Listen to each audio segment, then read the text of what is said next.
Hello everyone. In 10.1.5, Blizzard added Shadowlands LFR solo queue. Hence this guide. Note that there is also a written version on Warhead, the link is in the description, et il y a aussi une version française, si vous suivez le lien. Now, I have good news. All bosses are soloable, whatever your class, you just need the right tricks. This guide will cover LFR and normal mode, and we will not be going into class specifics or heroic. One thing to note about LFR is that whenever I talk about DPS or survival checks, if you spend more than 1 minute fighting a boss and you wipe, you will be getting a determination buff and you can get up to plus 50% everything. So if you wipe on a boss, you can try again and it might get easier. Now, before we start soloing, we can do a little bit of preparation. There are certain pieces of gear that will help us solo. There are also covenants, which are extremely important for Shadowlands soloing. And finally, legendaries that can help. There are 3 pieces of gear that can be useful on certain bosses. The first is the adaptation trinket, which can be bought at any PvP vendor, and the satchel of healing spores, which is useful for Rygelon and can also be used on other bosses for survivability. Finally, if you do not have healing spells or trinkets, you will need a lot of bandages for Kael'thas. The Covenant system is still active in Shadowlands and massively increases your survivability and your damage, since most of the buffs are percentage based. Note that the best Covenant in Shadowlands may not be the best Covenant today. However, I can confidently say that the Necrolord Covenant has the best survivability by far and also has some very special buffs. So we will only be focusing on this one, and I'll consider that you are using this one for soloing. As a rule of thumb for soloing, especially lower difficulties, the most important thing is survivability, not damage. Necrolord gives you 2 abilities. The first is Fleshcraft, which is a powerful shield and defensive cooldown, which will massively increase your survivability and make soloing far easier. And then you also have a powerful class ability. However, sometimes this ability became a talent in Dragonflight, and if it did, you must remove the talent when soloing, or it will not trigger certain soulbinds. For soulbinds, you will want Plaguebinder Marilef for 2 reasons. The first is that he gives the most survivability, and the second is that his abilities also have some special utility that can be used on bosses. Other than the DPS increases and shields, you have a crowd control immunity and a summon, which will be very important for Kel'Thuzad. Note that you also need to be Renown level 60, and I will explain how a little bit later. You also have Conduits that give a lot of DPS and survivability. Now, the tooltips are bugged in-game, so I would suggest going on a soulbind calculator, such as the one on Warhead, in order to select your conduits if you don't remember them. The first conduits are the damage conduits. If you don't know what item level to take, you will be able to buy them at item level 200, and I will show you how later. For example, as a hunter, my most powerful conduit reduces the cooldown of Barb Shot, allowing me to keep my stacks and reducing the cooldown of my burst. Then another conduit increases the damage I get from my burst, and a last conduit also allows me to have my burst more often. So it's kind of like having another set. Then there are the defensive conduits. All classes have the Condensed Animasphere, which is a good defensive conduit, and for example, I have a permanent damage reduction. Now, the issue is when you're on a character that hasn't done Shadowlands. If you have a character that is already 80 renowned in a Covenant, you can easily buy said renown and Conduits for your alts. The vendor is located near the Flight Master in Oribos. If you have never played Shadowlands, the fastest way to gain renown is through the campaign. According to Reddit, it takes about half a day, and you want to get the Necrolord Covenant as fast as possible, so all quests give you renown. Note that you will also have to do the campaign to unlock the zones in which you have the raids. Now, I have read reports that you cannot go to Shadowlands at level 60 because you cannot find a quest. I don't know if it is true, but I know that if you are completely stuck, you can always create a reroll and do the time walking campaign in order to unlock everything. If you find a better way, do not hesitate to tell me in the comments. The last system is the Shadowlands legendaries. You do not need them in order to solo the bosses, and also, since you lose a lot of item level, the DPS legendaries aren't worth it. However, a few select legendary powers can offer some extra survivability, which can be quite useful.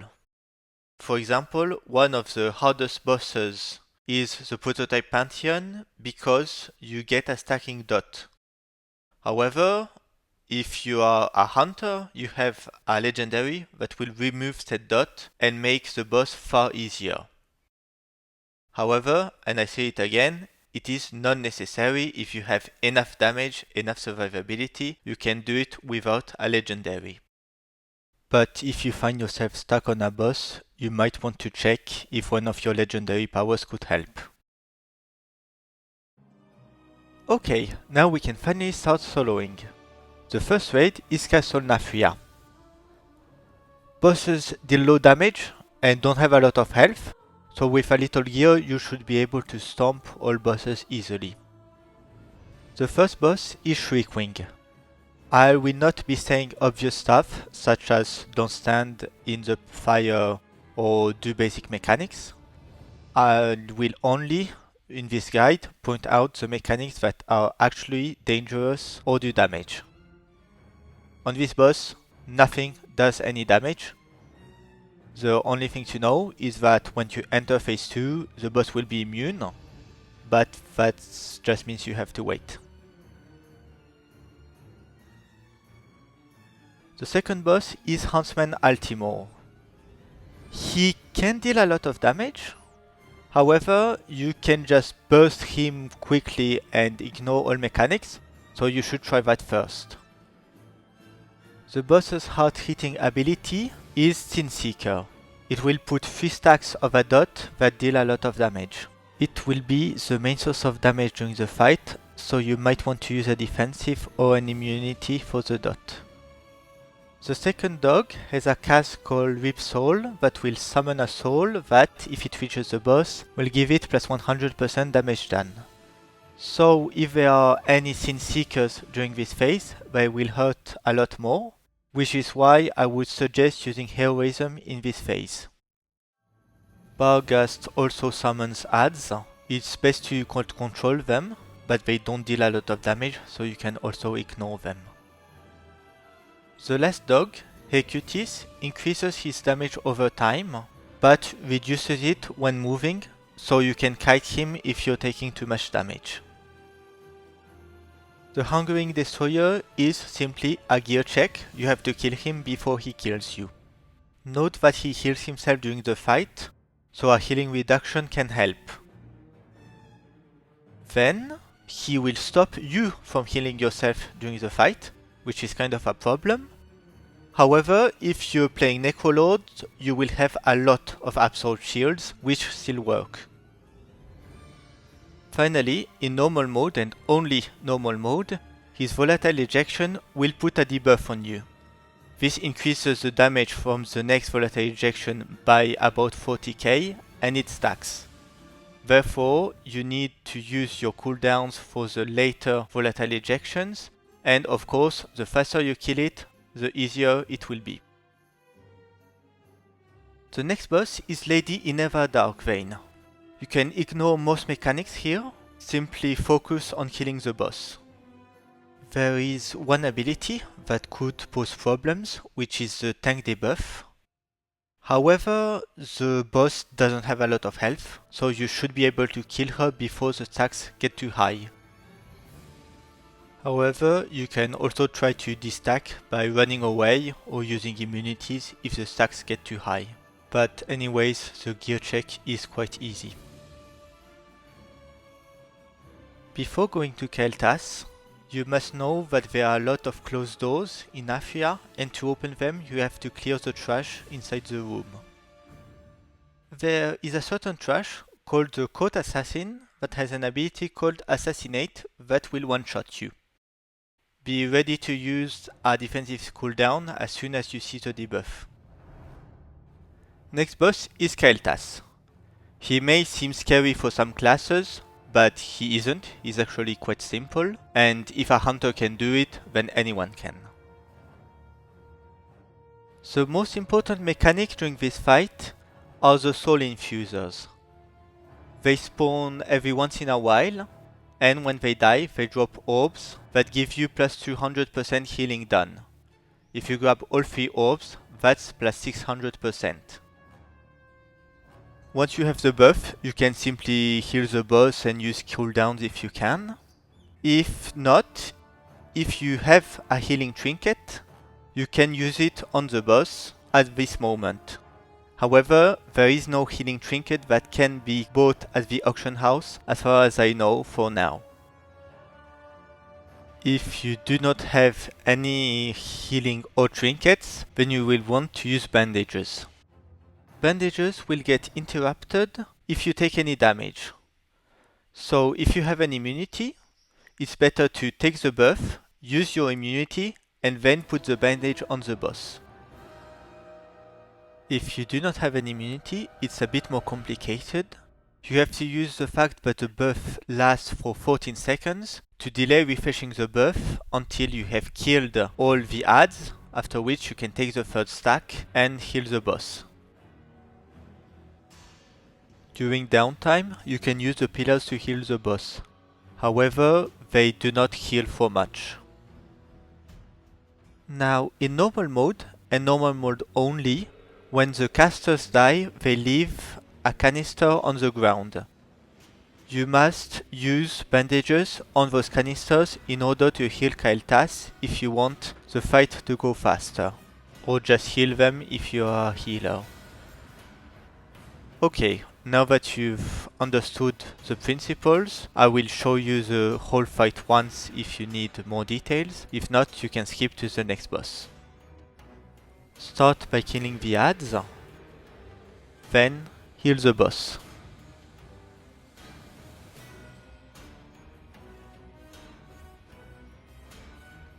Keep killing the adds as soon as they spawn. And you will not want to use a second bandage on the boss once it's ready, because you want to wait for the soul infusers so you have the buff.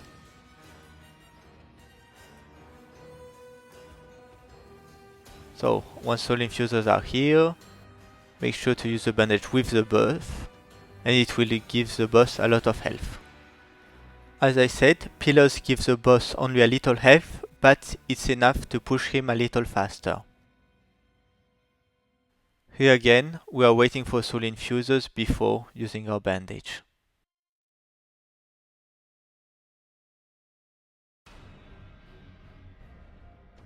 Now, I didn't talk about phase 2, but all you have to do is hit the boss and kill him. After that, the second phase 1 is the same as the first, and the second phase 2 is also the same as the first. If you're only using bandages, the whole fight takes about 9 minutes. It's a bit long, but it's not hard.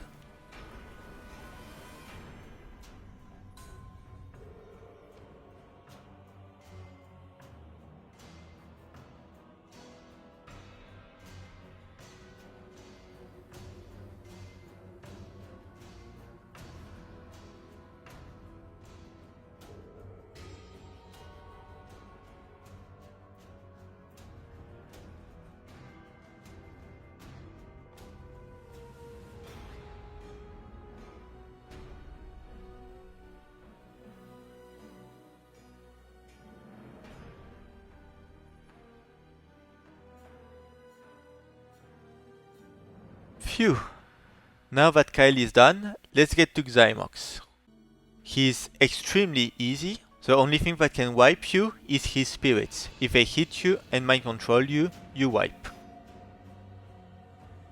Now here, each phase has a special mechanic. Spirits will mind control you, however, you can either use an immunity or run very fast and very far from one side of the room to the other. You can ignore the rest. For example, the seeds deal low damage, so you can just take the damage. And also the big AoE thingy in the middle does not do enough damage to actually hurt you.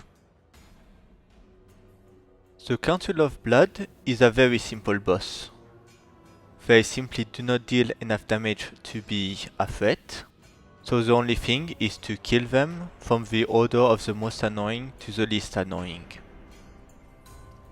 Niklos will spawn adds, so you want to focus him first.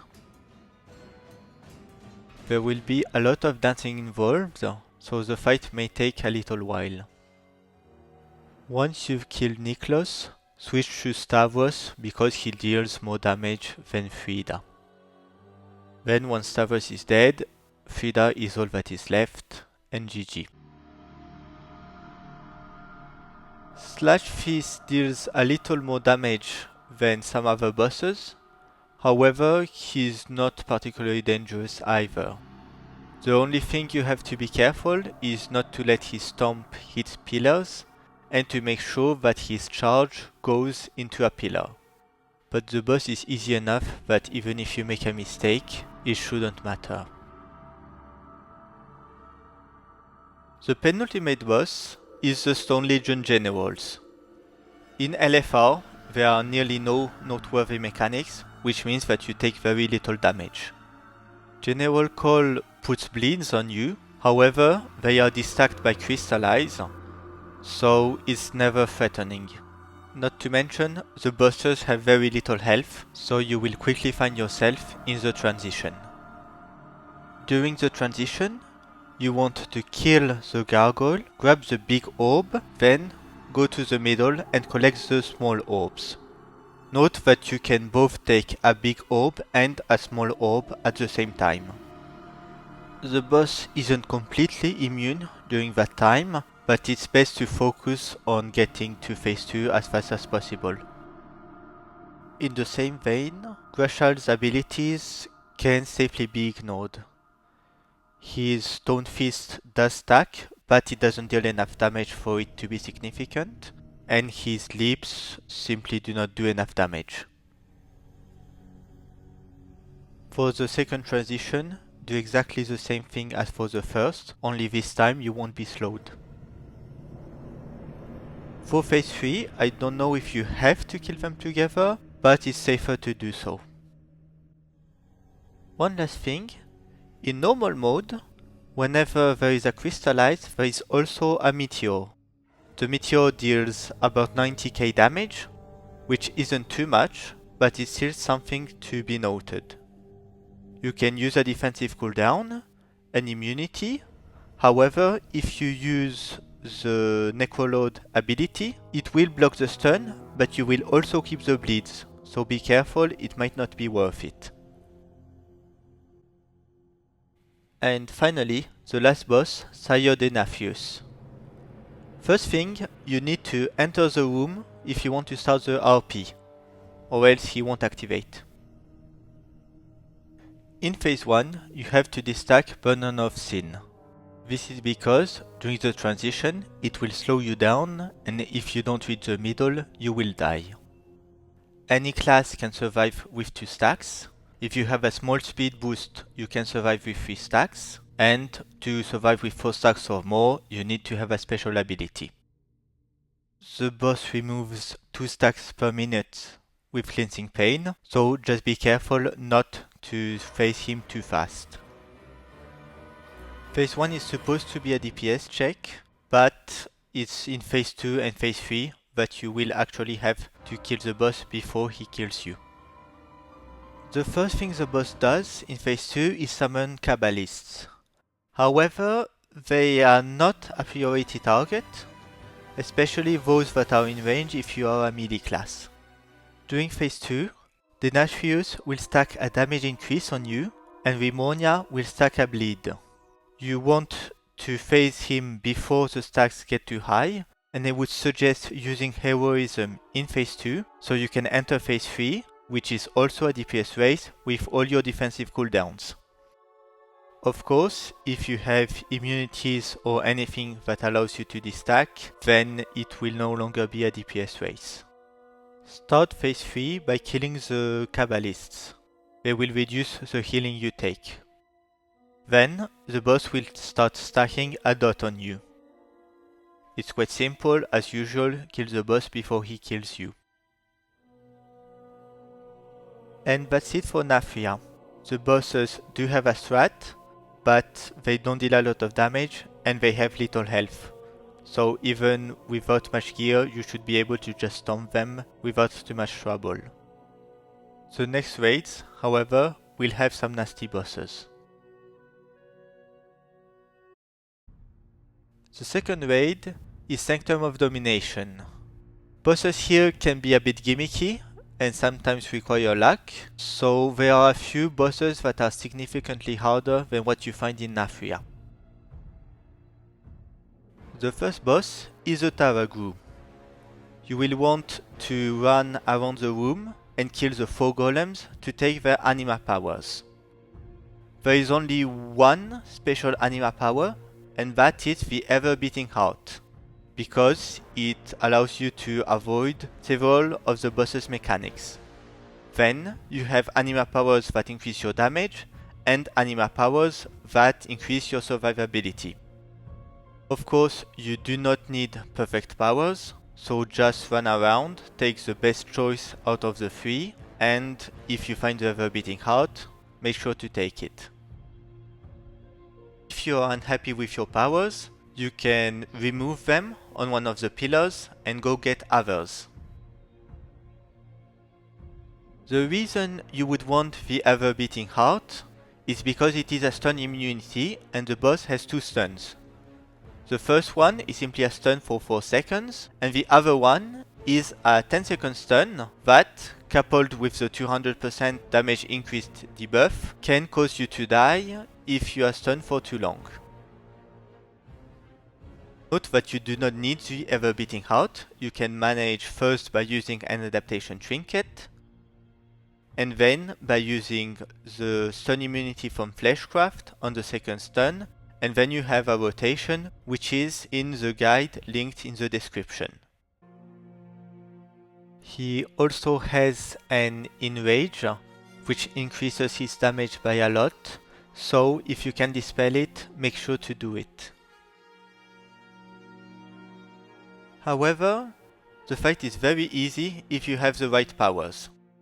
You want of course the Ever Beating Heart for the stuns, but if you are having trouble with the plus 200% physical damage taken, you can also take a defensive anima powers.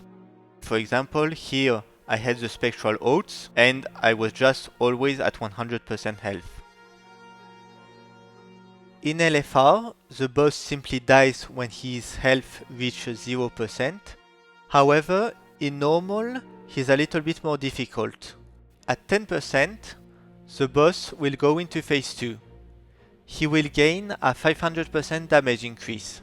Note that if you already have the 200% damage increase, you want to make sure not to let him hit you, either by immuning or by running away.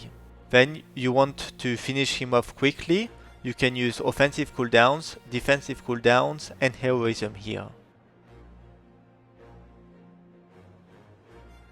You will have to clear the trash on the platform in order to summon the next boss. However, one of the trash has a grip that will immediately kill you. Therefore, you need to burst her and kill her first. Also note that Fleshcraft with the CC immunity will save you. The Eye of the Jailer is a very simple boss. There are no adds in LFR and normal, so nothing happens during phase 1. During the transition, the eyes will stack and start dealing increasing AoE damage. You want to kill the first eye as quickly as possible and then kill the second. However, the eyes have low health and deal low damage, so you shouldn't have any issues, and if you do, just keep your defensive and offensive cooldowns for the transition. And that's it for this boss.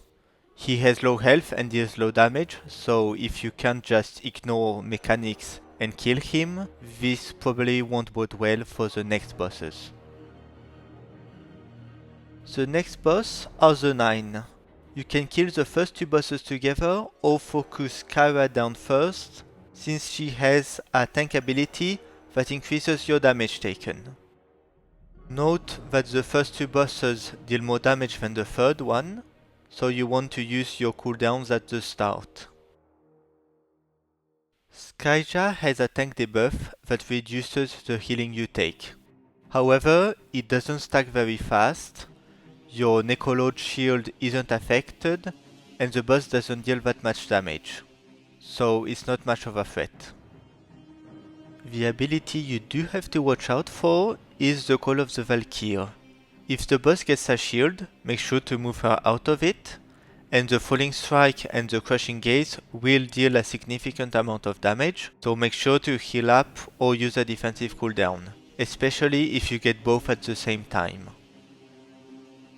But here again, the damage and survivability requirements are low.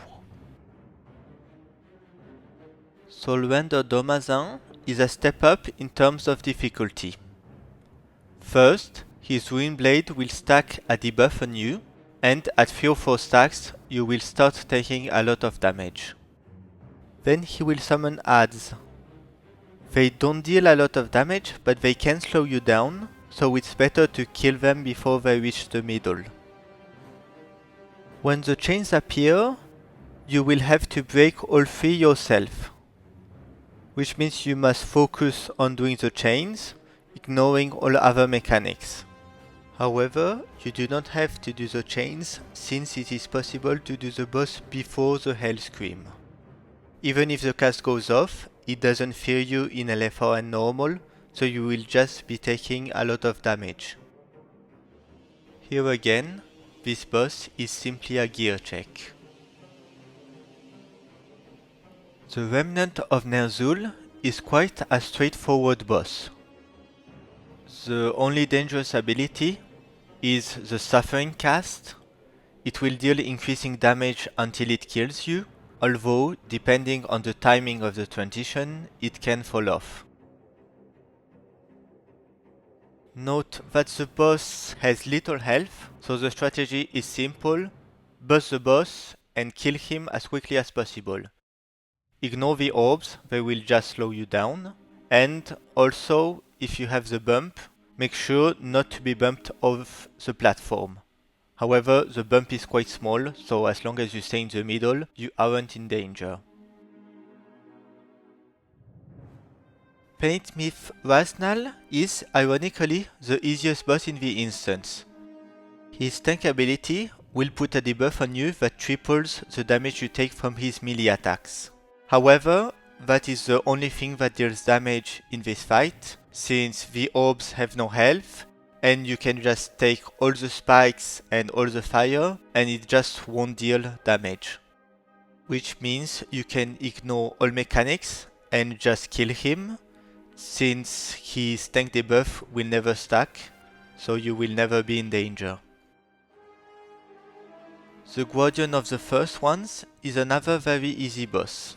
He does have a tank combo that will deal a little bit of damage, but not too much. Then there is his Purging Protocol. This will deal ever increasing damage. You can have fun trying to see just how many stacks you can take. However, since you have 3 pillars, that means you only have to do 25% of his health per phase 1, so you could just drag him immediately to a pillar. Once you drag him to a pillar, simply stay inside the shield until the pillar expires. then phase 1 will start again. The damage and survival requirements are low enough that this boss is easy. The next boss, Fatescribe Roh-Kalo, is very easy in LFR. However, he's rather infuriating in normal since he requires luck. Nothing happens in phase 1, so let's skip to the transition. If you are on the circles while they are spinning, you will be bumped back. So you first need to wait until the middle stops glowing. Then you want to go on one of the runes as fast as possible. Once the rings stop spinning, step on the first rune and put it in his slot. Then, once you are finished, run as fast as possible to the second rune and do it too. Note that the orbs will put a slow on you, so you want to try to avoid them. From my tests, it seems that in LFR, the runes always spawn near the position where you have to put them, which means that phase 2 isn't reliant on luck and you will always be able to do it. As for the ads during the transition, focus on the runes and don't worry about them. There is one last set of runes in phase 3, however you do not have the time to do them, so you have to kill the boss before he kills you. However, in normal, the position of the runes is random. So it might be near the slot or it can be far away.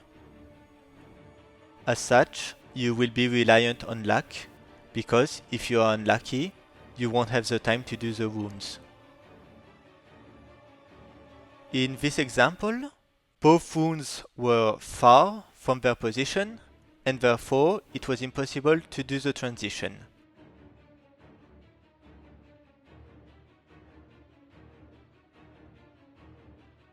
If one of the runes spawns near and the other spawns far, you may be able to make it, just make sure that you use all speed boosts in order to get from the first rune to the second, and make sure to be on the first rune as soon as it activates.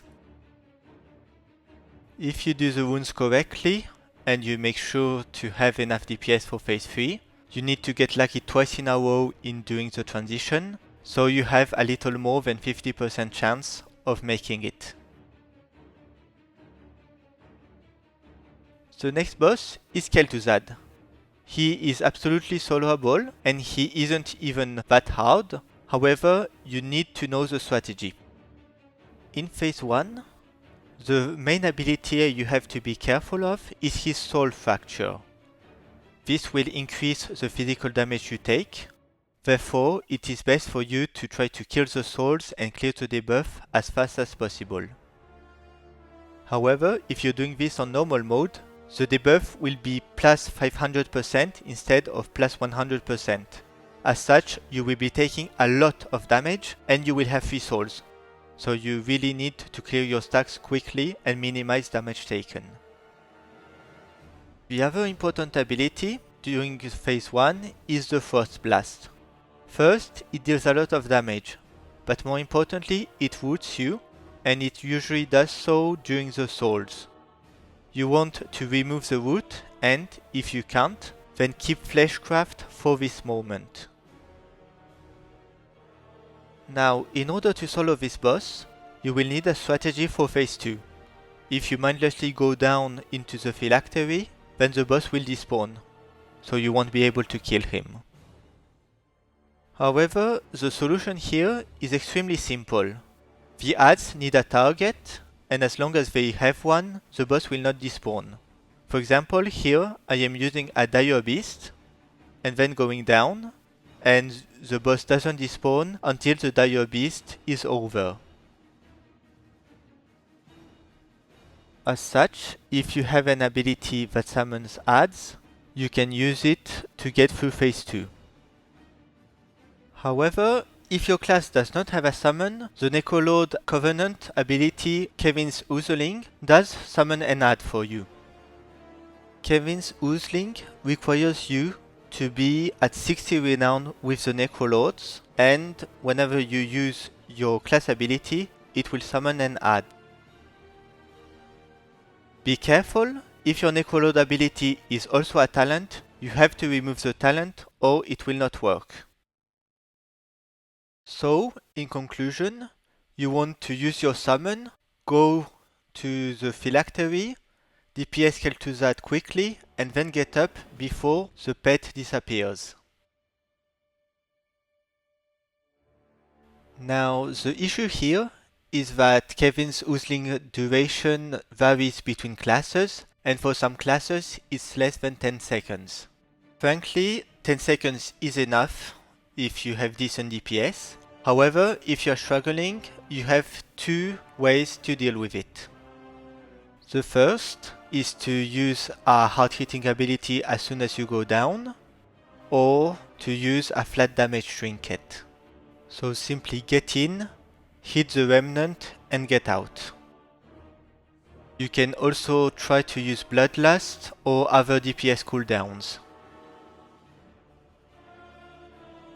Finally, if it is still not working, there is a trinket in Hellfire Citadel that summons adds for 20 seconds. However, I'm not sure if you can use it if you are not one of the agility classes. And that's about every tip I can think of for the phylactery. Once you go back up, make sure to kill the adds very fast, especially the abominations, because a tank strike is incoming, so you will take increased physical damage.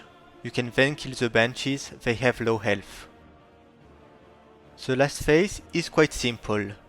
He will summon adds, which you need to kill, and he uses Frost Blast quite often. It will deal some damage, but you can easily kill him before you die. And finally, we have Sylvanas. The only difference between LFR and normal is that in LFR she uses her tank ability but puts the dot less often, so you will not get to 6 stacks in phase 1, and in phase 3 you will stack slower. I will be using footage from normal mode. Also, this boss is quite easy. She deals a significant amount of damage, but she doesn't have that much health, so you should be able to face her before the damage ramps up too much or you run out of defensives. First thing to know, stay in melee range. If you don't, she will chain cast Ranger Shot on you, which will deal increasing damage.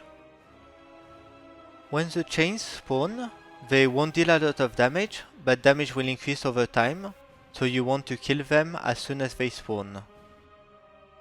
The most damaging ability is the Ranger's Heartseeker, which will deal significant damage and then apply a nasty dot on you. There are certain timings where the dot can stack to 6. In that case, you either want to use defensives or use an immunity. She transitions at 84%, and the transition is very easy, just a bit long. Phase 2 is pretty straightforward. Simply follow the path and kill all the adds you encounter. You will also have damage phases on Sylvanas.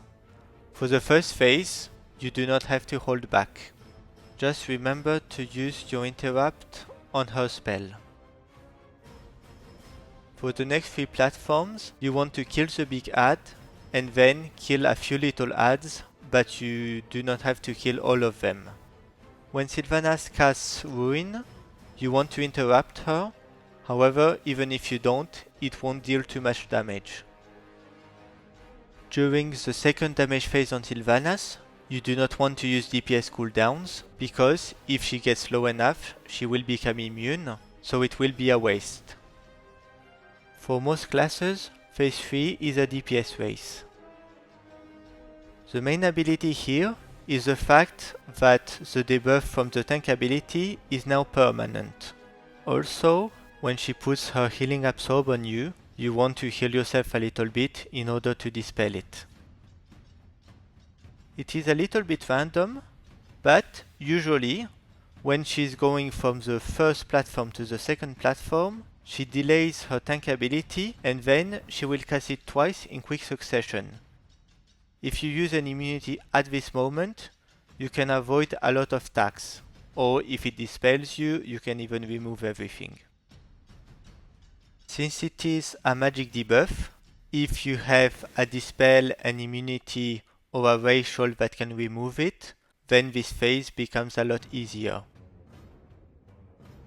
But to be honest, you only need to get her to 50% and she doesn't have a lot of health.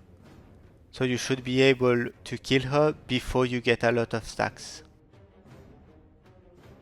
And that's it for the Sanctum of Domination. The Sepulcher of the first ones is the hardest raid. This is because it has some serious damage or survivability requirements. If your class is bad at soloing and you have low gear, it's quite possible you will not be able to do it. For example, when I cleared every boss in normal except Anduin, I was item level 400 gear. So, if your class is good at soloing, you should be able to do this raid even with catch-up or world quest gear from 10.1. If your class is not good at soloing, you might need something like normal mode or heroic mode raid gear, but once 10.2 comes out, you will have a big item level boost, so it should be quite possible for any class to have the required numbers. The first boss is the Vigilant Guardian, and thankfully, he's a lot easier than the Tarragrue. He will summon a lot of adds, and all you have to do during phase 1 is to kill those adds. As you kill the adds, it will activate the shields around the room. The adds aren't dangerous, although the big adds deal more damage than the other ones, so you can focus them first. Roughly every 2 minutes, the boss will cast his exposed core, so go hide in the shield in order to take reduced damage. Every force field add will then drop an unstable core. You want to grab it, take it to the boss, and throw it on the boss. The unstable core will slow you down, however, if you have something that removes slows, you can use it to go faster. Adds will still spawn during that time, and you should be able to ignore them. However, if you're taking too much damage, just kill the big ones. When phase 2 starts, the boss will attack you, and you want to get him to phase 3 before you die. Although, frankly, if you're having trouble here, then that really doesn't bode well for the rest of the raid. Now, of course, you want to dodge the orbs, and the one ability that will be dangerous is his Pneumatic Impact. It's simply a tank buster that ramps up in damage, so you want to get him to 15% before he one-shots you. In phase 3, there are simply no abilities at all, so just kill the boss. The second boss is Dausegne, the Fallen Oracle. She doesn't have that much health, however, she deals a lot of damage with her tank stacks. This tank debuff is Infused Strikes. It deals a lot of damage, however, thankfully, it only stacks up to 15. Still, that's a lot of damage. If you cannot survive it, you will want to destack. There are 2 ways to do so. The first possibility is to wait for her teleport and then, while she is channeling the spell, destack. However, do make sure to lose the stacks before you break the shield, or it might refresh. However, if you cannot survive the 15 stacks, you will want to destack during the phase. In order to do that, first, drag the boss to one side of the platform. While she is casting her staggering barrage, go to the other side of the platform. Just don't get pushed off. She will then run towards you, however, she will stop in order to cast another spell, and during that time, you want to get as far as possible from her. You should be able to destack that way. So, as long as you manage your stacks, you should be able to kill her. Just be careful, her staggering barrage deals a significant amount of damage, so don't get surprised. The prototype Pantheon is probably the most difficult boss in the instance if you do not have an immunity or a way to avoid the stacks they will put on you. During phase 1, the prototype of War will use his Gloom Bolt on you. This will put a healing absorb. Now in LFR you cannot heal it, but it's quite possible that in normal you simply will not be able to heal during phase 1. Note that the prototype of duty deals significant damage, which means that you will take a lot of damage and you won't be able to heal yourself. Phase 2, however, is even worse. The prototype of Renewal will spam cast her Anima Bolt on you. This stacks quickly and really deals a lot of damage. Then, when she summons the seeds, if you cannot heal them, they will explode and put a very strong dot on you. The stacks will keep going up and up and up and up, and then the Withering Seed will explode and deal a massive amount of damage. Plus, while we're at it, the prototype of Absolution increases your damage taken, and melee is quite hard. So this fight is a lot easier if you can remove the stacks. If you have a flat immunity, it works, and if you can stop the debuffs from coming in, you can interrupt the boss, and then use your ability in order to destack. Be careful, if you mistime it, you might get hit by the seeds. So if you can time your immunity for both the debuff and the seeds, it will be perfect. This is because you want to enter phase 3 with as much health as possible. If you do not have such an immunity, and frankly, also if you do, then I would strongly suggest using every single DPS cooldown in phase 2. Phase 2 is actually longer than phase 3, so this will limit the amount of stacks. Also, if you damage the boss enough, you will avoid the Withering Seeds. And finally, it will allow you to keep all defensive cooldowns for the last phase. Phase 3 is a burst phase. Compared to phase 2, you need to deal only 40% health and not 60%, and you have 4 targets instead of 2. So this will be quite a short phase, and even if you have both the dot and the healing absorb, as long as you have kept your fleshcraft and other defensives, you should be able to survive until the boss is dead. The next boss, Lihuvim, is the easiest boss in the instance. You can just completely ignore the strat and hit the boss until it dies. Of course, you can do adds during the transition. However, in normal NLFR, there are absolutely no downsides to not doing them. So you can just focus the boss and kill her. On the other side of the instance, Skolex is a straightforward boss. He hits hard, has a tank buster ability, and has 2 dots that he will stack on you. First, during his tank combo, he will cast Riftmaw twice, which will deal a lot of damage. He will also apply a stack of Rend. Rend will keep stacking unless you immune it.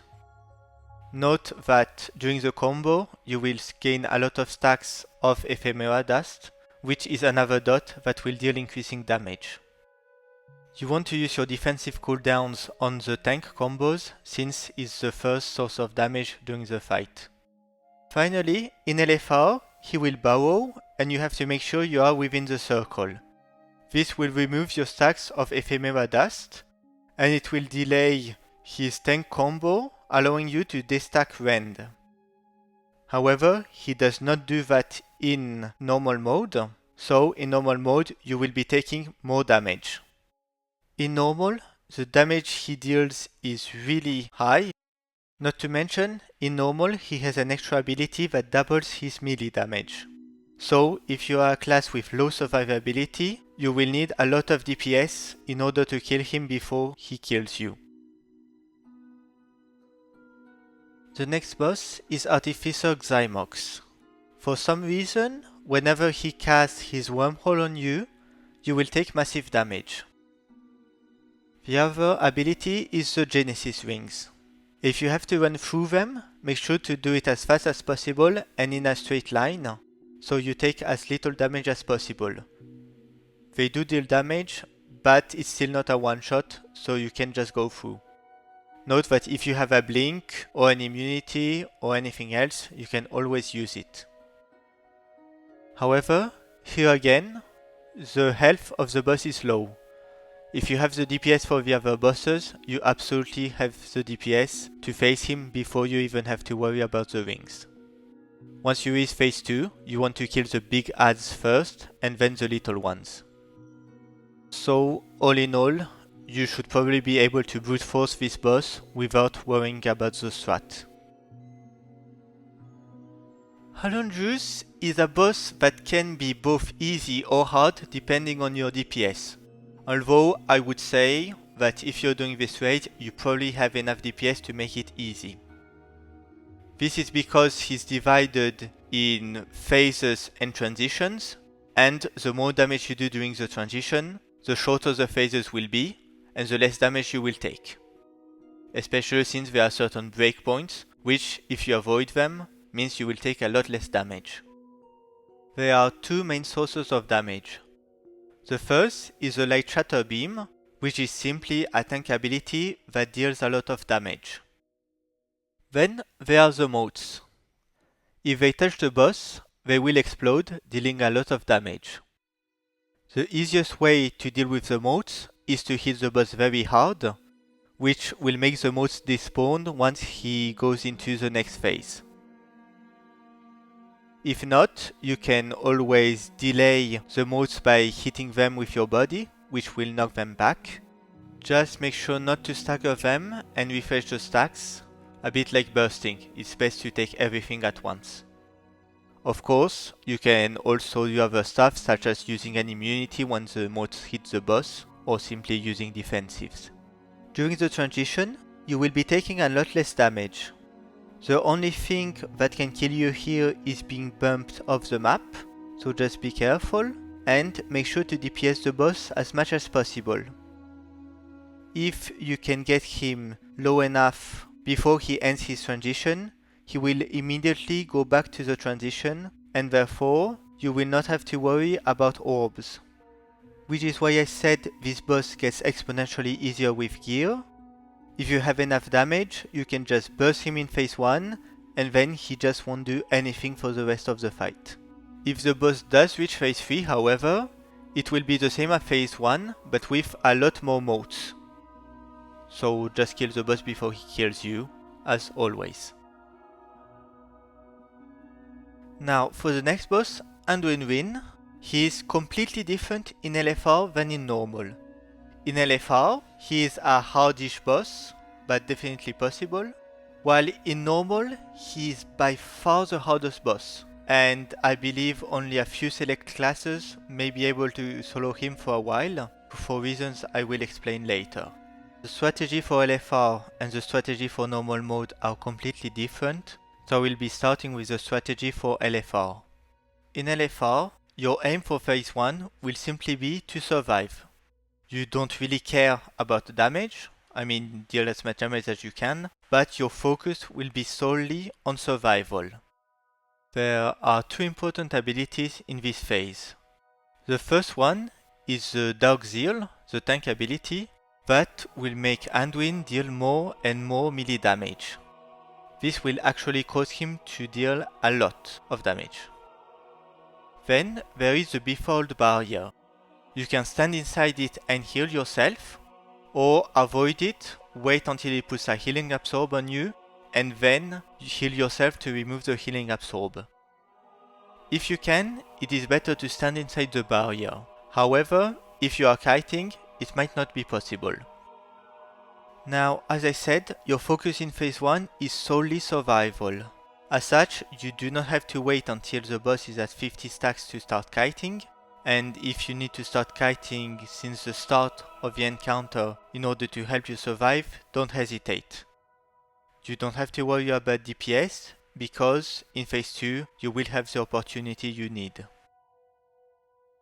When the Lich King spawns, it will start the burst phase. You want to use all DPS cooldowns, kill the ghouls, and then focus down the Lich King. During this transition, you deal 200% more damage.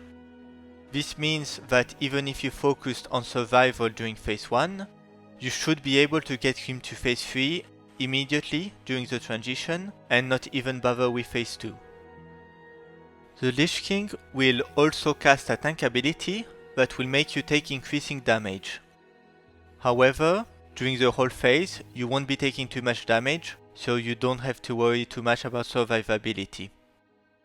If you do not manage to skip phase 2, it's the same as phase 1, however, this time there are adds that you have to kill.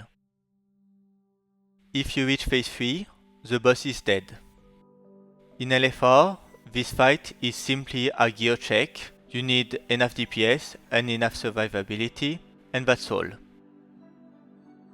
In normal mode, this boss is immensely difficult because in order to do the strat, you would need to go down when he casts Frostmourne Hungers and kill adds.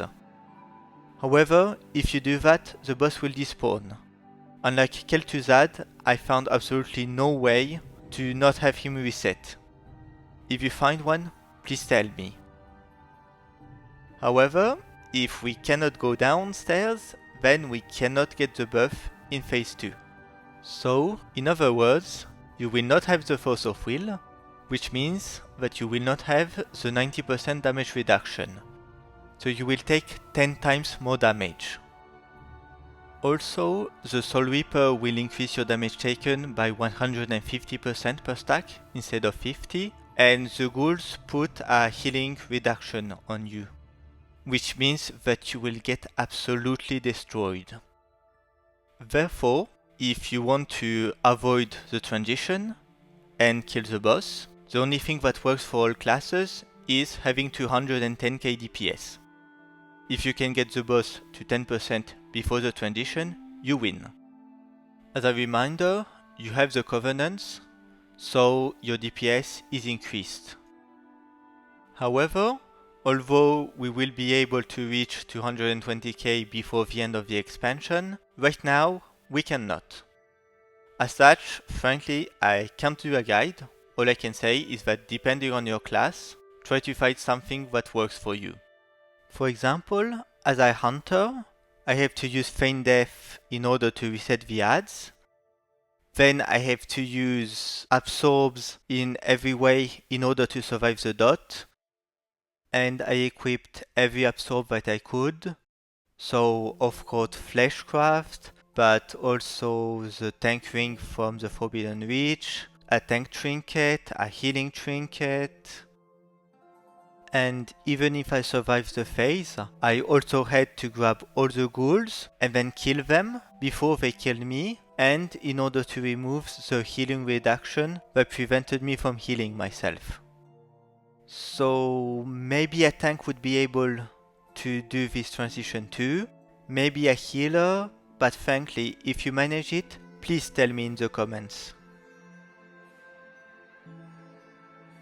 That's another complicated boss down. So, now let's go to the Laws of Dread. First, you will need to clear 2 trash in order to open the doors. The next boss is the Laws of Dread. This fight is extremely simple. Both bosses have a tank ability and the fight revolves around them. First, you have the Leeching Claws. This will make Mal'Ganis heal himself. However, in LFR, it seems he didn't take any healing, so it will only be normal. The second ability, however, the Anguishing Strike, does hurt a lot and it is the main source of damage during this fight.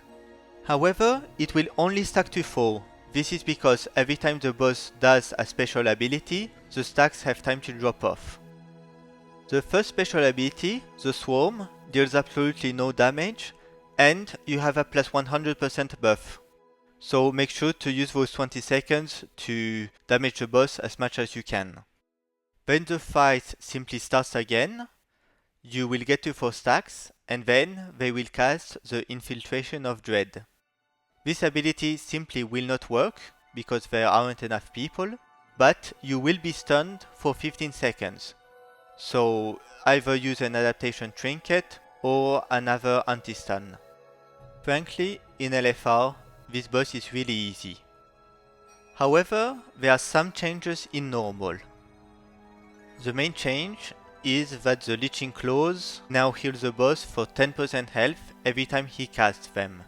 This means that, for a full rotation between 2 infiltrations of Dread, he will heal himself for 50% health.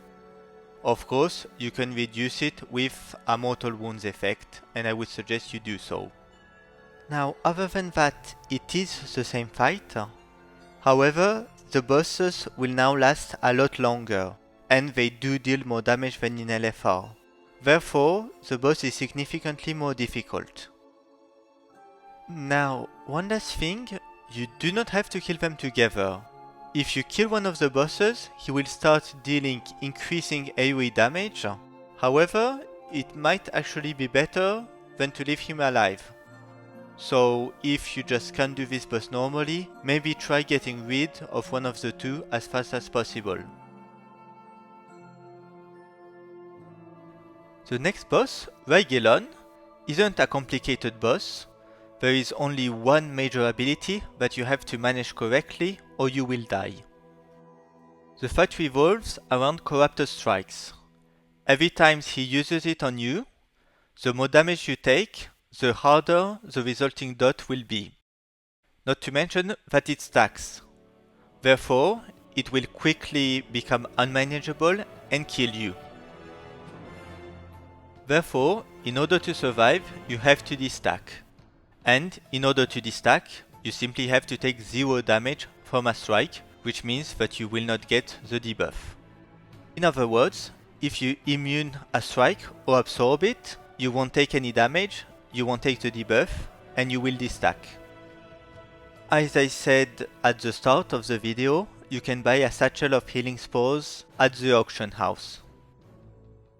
So, for this fight, using only Fleshcraft and the satchel of healing spores, I will be showing you a rotation where you take the minimal amount of stacks. Of course, if you have immunities or other absorbs, you can always use them in order to take even less. Also, make sure to kill the little stars. If they reach the boss, it can be a wipe. First, you want to take 3 stacks of the debuff and then use Fleshcraft. Don't wait for the last moment or you might not have enough absorb. If you do it well, you can block 2 or even 3 strikes with the shield. Then, for the end of the phase, you want to take 2 stacks, then use the satchel of healing spores, just be careful it's on the global cooldown, and then you will take 1 stack or 2 at worst. Once he starts casting his massive bang, you want to run to one of the circles. Note that in normal mode, you will have to kill an ad for it to work. Now, I prefer to leave him in the middle, go in the circle and then go back to the middle, because it was best for the stars.